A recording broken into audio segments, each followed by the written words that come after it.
Fighters, how we doing? Now, the biggest mistake that most of you fighters make, if not all of you fighters make, who are not working with me, of course, is blowing up after your fights, all right? And it doesn't matter how your fight went, you won, you lost, you know, whatever the result of the fight was, right?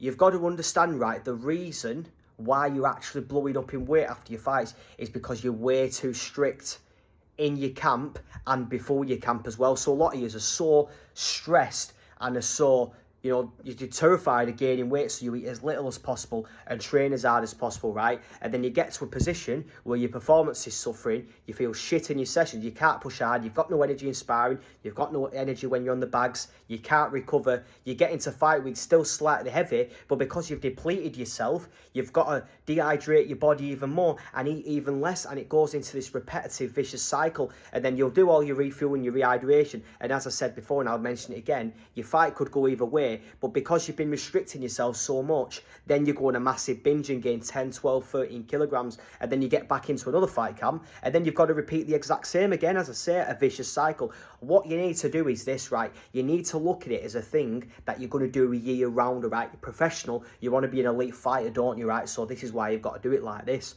So throughout the entire throughout the entire year, right, and obviously your whole fight career for longevity, what you've got to do is you've got to eat 4 meals a day, 4 to 8 grams of carbs for every kilogram of body weight, check your weight 3 times per week, and just make changes based off how the scale's moving. If you do that, you're going to find you're going to be able to eat more, you're going to be able to obviously make changes based off how the scale moves, and then you're not going to go into a fight camp having stupid amounts of weight to cut.